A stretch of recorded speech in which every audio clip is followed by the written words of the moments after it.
What's going on, guys? Welcome back to another episode of Heavyweight Nation News. And obviously today we saw the man, the myth, the legend, the guy that was keeping the portal alive, keeping everybody on their toes. I am sad to say I was wrong. Matt, you were also wrong. We Yep. saw Shane Griffith decide that he's going to head to Ann Arbor. He's going to become a Michigan Wolverine. And this big offseason for Michigan. They were able to bring in 4 All-Americans, 3 this week. We saw Davidson leave and commit to Michigan pretty much immediately. The word's blowing around right now that there was about $300,000 offered to Shane Griffith with some NIL opportunities in Michigan. And why not go to one of the best graduate schools in America? I mean, Michigan has awesome academic kid's a Stanford kid, so he has a Stanford bachelor's degree. Why not get a Michigan master's degree on top of that? I mean, the kid is going to have $300K in his bank account and a Stanford/Michigan degree to come out of college with.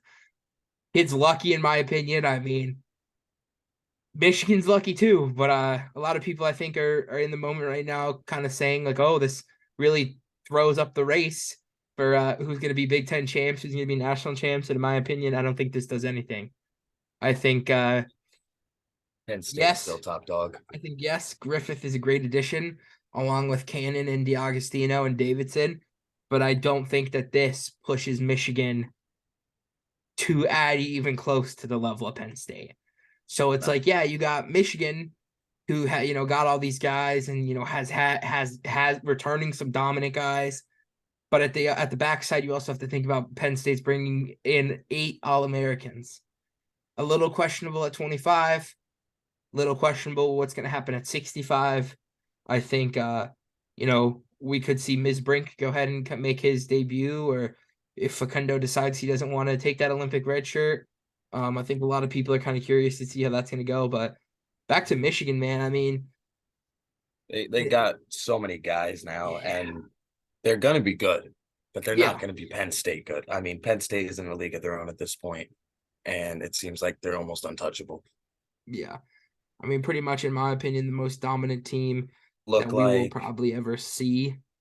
Um, so we'll just kind of talk a little bit about this lineup here. So Penn State, we're gonna just do Penn State versus Michigan because I think that's pretty much what everybody wants to see, being that Iowa pretty much got the stick. They got the stick, man. We didn't see anybody commit to Iowa this year. Big names, at least from the portal. I'm sure they got a couple of guys that are coming from the but portal, we but know we know Iowa's still solid. You of can't doubt course, yeah. Iowa. Can never doubt Iowa, but so 125, will we see Steen or Robbie Howard? Most likely Robbie Howard. And he'll go up against 2-time All-American Michael DiAgostino, formerly from Northwestern. I think this is a match that will go to Michigan, but it very well could go to Penn State. If Robbie Yeah, Howard is as because Robbie healthy and as Howard's a good dog. as, He is yeah, a if dog. you're a Jersey boy, so I'm assuming you have seen Robbie Howard basically through his whole career. Yeah. And if he's healthy and he's ready to go, I also think just an extra year of him training in that room full of absolute demons, and then they're getting more coming in. It's going to be a different Robbie Howard that no one's going to expect, in my yeah, opinion. and I don't think a lot of people are realizing that these are just the guys that they got from the portal that Penn State Yep. has. They also got 6 out of the top 10 commits from Mhm. this year's class. So you mix that with these guys that they brought in, you have an absolutely crazy lineup. So Yeah, 8 returning All Americans, and yeah, how many more potential All Americans? yeah. 133, we're going to see Nagao versus Cannon. I think this is a match that Nagao gets easily. He did it this year. He's beat Cannon this year. Not going to be surprised if he beats him again. 141, Bo Bartlett versus Dylan Ragusin. Raguson's very good, but he is not Bo Bartlett. Especially, I am thinking in my head, we're going to see some crazy jumps from him this summer. We saw it at Yeah, the U.S. Open. We saw him really show out on freestyle, and some questionable things happened at the end, and we could have saw him in the finals. I would have liked to see what that match would have been like with Bartlett in it instead of Nick Lee, but nonetheless, he looked really, really good, and I think he's really, third place at nationals is no joke, and obviously Ragusin was nowhere close to that. yeah. So For And a young 49, guy to be performing so well, it's yeah, pretty. yeah. 49 is another guy that really popped off this year at National. Shane Van Ness, another Jersey boy. He's going to go up against Fidel Mayora, who I don't think was an All-American this year. Van Ness is Van Ness. I think at a loaded 49 class, I think he performed very well. And I think we'll see Van Ness get a win there. And then obviously the man, the myth, the legend, the young buck, the freshman of the year last year, Levi Haynes, Levi will go up against Will Haynes. Lewan. And I think this is also a match that Haynes took, I think, either 2 or 3 times. I think this is probably not an issue for Haynes here. Now, 65, we'll see Facundo or Misbrink go up against Cam Amin. Now, Facundo does have a win against Cam Amin.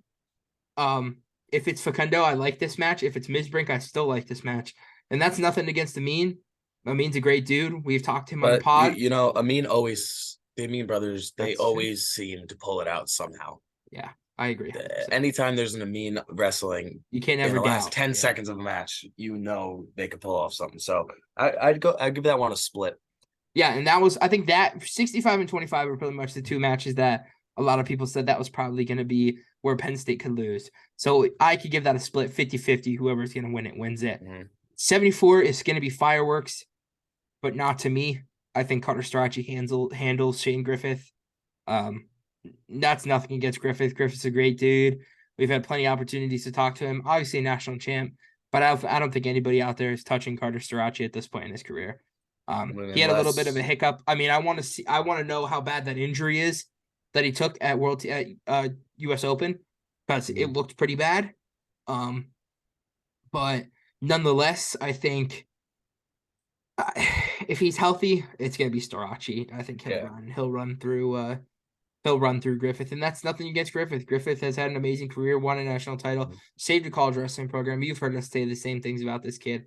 He is one of the top wrestlers of his graduating class, and he could come out and surprise some people.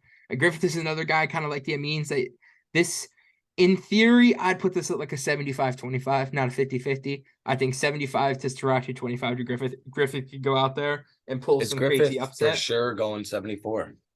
I don't see them moving Amin around, so no. Amin's just got a bigger build, so it'd be interesting Griffith to see. Griffith is bigger than him. Griffith is taller than him. Yeah, he's taller, but I think Amin has established himself at that weight class. Like, he's a third place. Maybe they'll wrestle off, and we'll see. Yeah, we'll see. This is obviously not for sure. This is just kind of a mock makeup here. And then 84, Bernie Truax or Aaron Brooks against Rylan Rogers. This is probably a 5 to 6 point match there. And then at 97, it's Bernie Truax or Aaron Brooks versus Brendan Yamamoto. Again, probably another 4 to 6 point bonus point match there. And then this is a good one. Kirk Levitt, Davidson. I'd say this is probably another 75-25 match. I give it probably the upper hand to Kirk. But again, Davidson is a super nice guy. When, obviously we've had a great experience with both of them. And, this is obviously just us giving our opinions, and we have no hard feelings towards anybody we're talking to in these videos. But this is just, in our opinions, what we think would happen. But don't count Michigan out, because a lot of these guys have not trained or been surrounded by people who are of their level or above their level. You got to think about it this way. Lucas Davidson's got a national champ, Hodge Trophy winner, practice partner who's sticking around, and as well as Adam Kuhn. So you got Adam Kuhn and Mason Paris training Lucas Davidson. He could come out and shock some people next year. He gets all this off season and all of during the season next year to wrestle with those guys. Along the same thing with Cannon and D'Agostino. Training with guys like Ragusan and having guys like that in the room, and Griffith being able to train with Lawan and Amin every day. But they're only going to make each other better. Iron sharpens iron. A lot of these guys are coming from a place where they're the top dog, or Northwestern, Stanford, where they're just the top dog, and now to have actual real competition in the room that you'd be scared to wrestle on the mat, that's going to elevate them to a whole new level. And I think about Griffith and Cam Amin have had some battles. Those are guys who have had some battles with each other. So I think Michigan surprises us. Don't sleep on them. I still think that Michigan loses this match. Oh, I agree. I don't think Michigan. I think in the grand scheme. come nationals, it's gonna be a fun team race. I think Yes. we're gonna see Cornell in there. We're gonna see Michigan, and we're gonna see Penn State. I think this is probably a year we're gonna see Iowa kind of fall, but everybody kind of forgets that we got those young bucks of Ohio State, the Shoemate, Feldman, Yep. Uzakis, and Mendez combo that is still getting trained up, and this is probably going to be the year we're going to see all those guys in the lineup. Most of them. I don't know about Shoemate yet. They have Gavin Hoffman there, who's still really good and has, I think, one more year left at 97. So Yeah. we're going to see some big moves there from Ohio State, some crazy stuff happening in Michigan. I mean, sadly, we did see a guy decide he was going to leave Michigan. We saw Chance Lamer decide that he wanted to depart from Michigan. Now, Lamer was their 125-pounder. So that makes sense. In my opinion, yeah. Another thing to remember is Michigan's only getting 1, maybe 2 years out of these guys. Yeah, most of it's a lot one. of them. Yeah, most of it's one. What, 3 of them? 3 of them were 1 year. Yeah, Davidson. Any of the Griffith. the two guys from Northwestern, which is an Ivy, and then Stanford, which is an Ivy. They only are able to stay. They're only able to get 5 years of eligibility. So that's 4 years that 4 years at the Ivies for all of them. They have 1 year left. So the heavyweight 25-pounder at 74. That's pretty much. And that's going to leave some gaps. So I'm not totally pleased with him deciding to leave, even if there is. He's got 3 years left too. That's the thing. I know. Why not just train Lamer's under him? leaving with 3 years out of.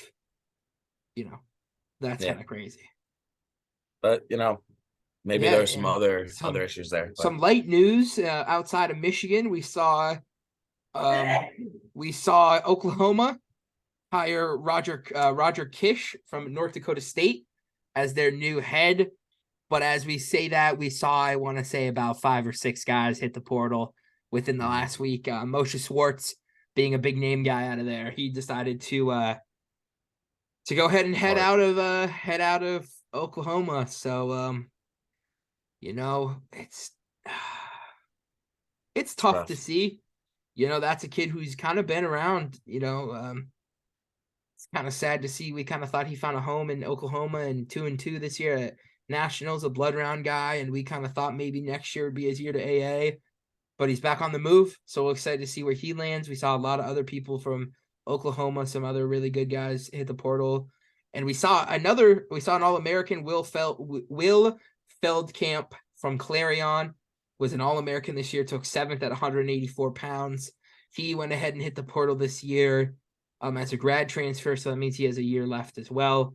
And I think somebody will probably scoop this guy up for an 84-pounder. Yeah. He's going to be a great he'll be a returning All-American at this point. We'll have some good seating for next year. No, it's not going to be Michigan. Will not be Michigan. Most likely will not be Penn State. I mean, Brooks is there and Truax. So I'm thinking for him, Iowa. Most likely, they have Abe Assad. Yeah, that's what I'm saying. Not Iowa. I'm thinking Rutgers. Rutgers is covered. Maybe in my opinion, Oregon State, some schools like that. Maybe in Ohio State, they're losing Ethan Smith. Yeah, but I don't know. They got those guys that are cooking up there. So yeah, so we'll keep you guys up to date. He's pretty much, him and pretty much a couple of those guys from Oklahoma they're pretty much keeping the portal alive right now. Yep. So we'll keep you guys updated with any more news, and we got another episode coming up after this. We're going to talk a little bit about the Pan American Games, which Greco just took off. Shout out to U.S. Greco at the Pan Am Games. I think we were able to capture 5 gold medals. So probably one of the best performances United States Greco has ever had. So it's awesome to see that. And we'll kind of touch a little bit more on that and get into some freestyle stuff in the next episode. So keep liking the videos, keep subbing. You guys have been doing awesome. We see that you guys are kind of liking these news videos, which is awesome to see. So check out the merch, link down below. Check out our previous new things coming soon. We got some new stuff coming soon. So it's been another episode of Heavyweight Nation News. See you guys later.